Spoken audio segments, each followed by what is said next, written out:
English Revision Compulsory Text The Samaritan. KCSE English Paper 3 Form 3 and 4. Essay Question and Answers. 20 marks. The question reads: people who engage in wrongdoing cannot escape from the consequences of their actions. Write an essay to support this claim basing your illustrations on John Lara's play, The Samaritan. We repeat the question. People who engage in wrongdoing cannot escape from the consequences of their actions. Write an essay to support this claim basing your illustrations on John Lara's play, The Samaritan. Introduction. Some people take part in illegal or dishonest deeds hoping that they will get away with it. Such misconduct usually leads to serious consequences.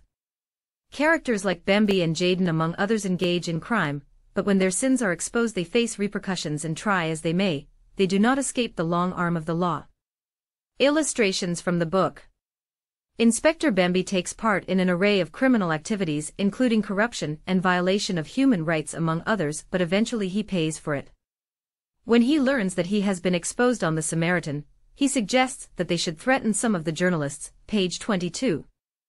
Bembe is an evil man who is always secretive about his private affairs, so he is shocked to learn that people know about his hotel, Madingo Golf Club. Page 28. He suggests that they ban the Samaritan App, page 27.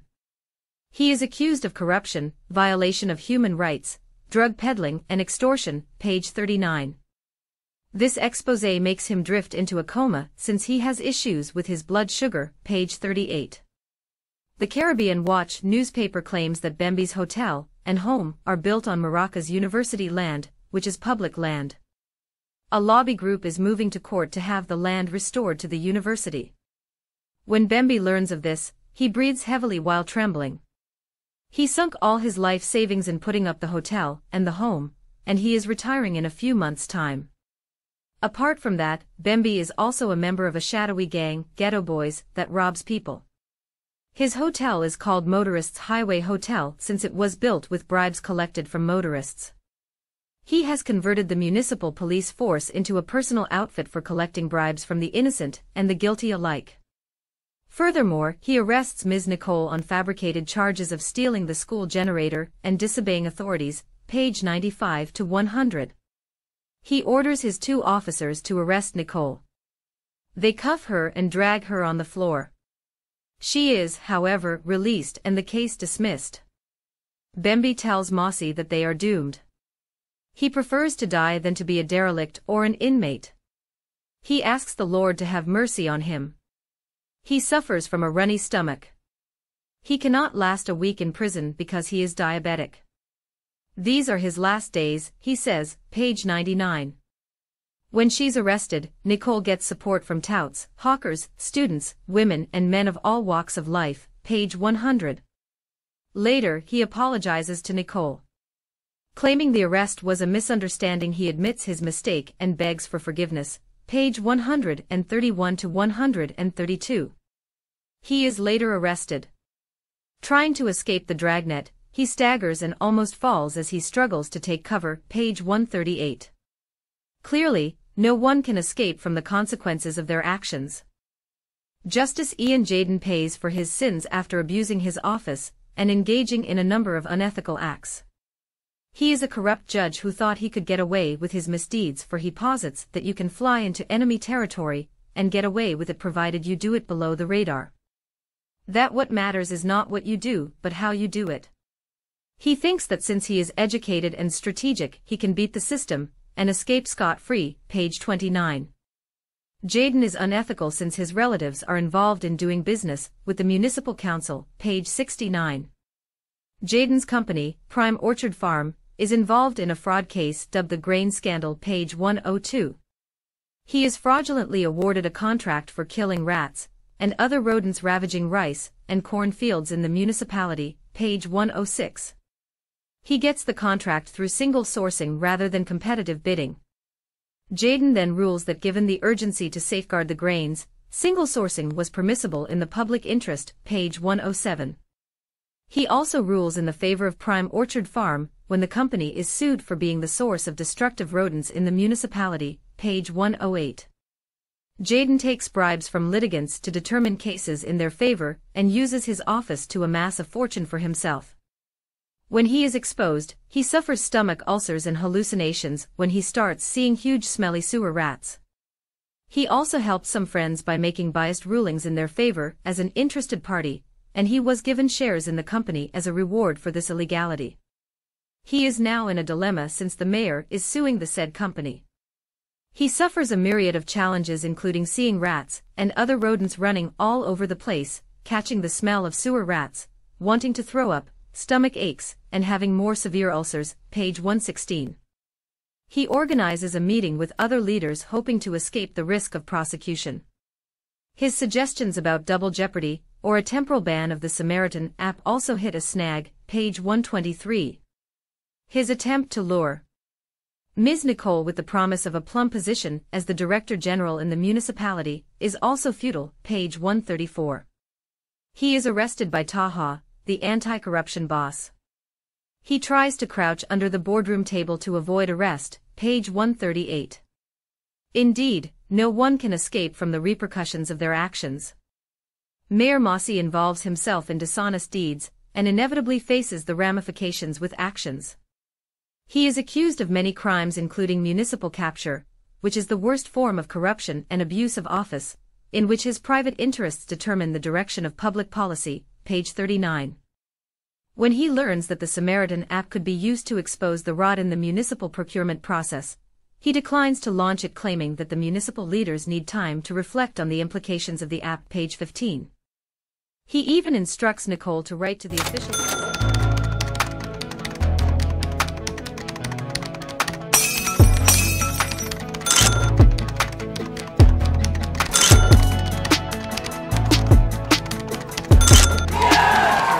The officials concerning his reservations, page 18, and orders Ms. Nicole and Ms. Noreen to halt any activity concerning the app in a bid to conceal the illegalities the leaders are engaged in, page 16.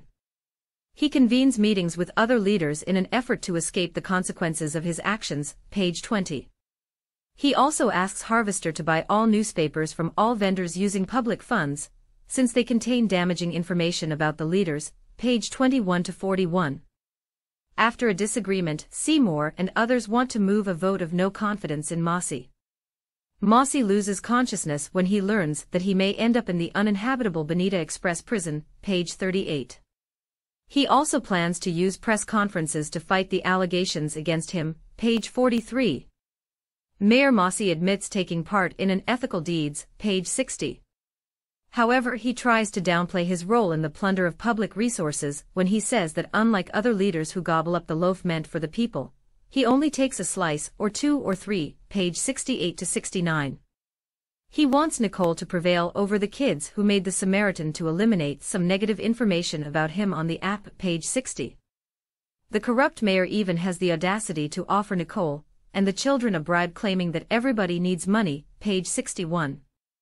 On the issue of development, he is accused of inflating the cost of projects and overseeing shoddy municipal works. When Nicole refuses to budge, he accuses the people of electing evil people into public office and later unwinding, page 71. He also orders Nicole to delete every post that casts him in negative light on the Samaritan App, page 73.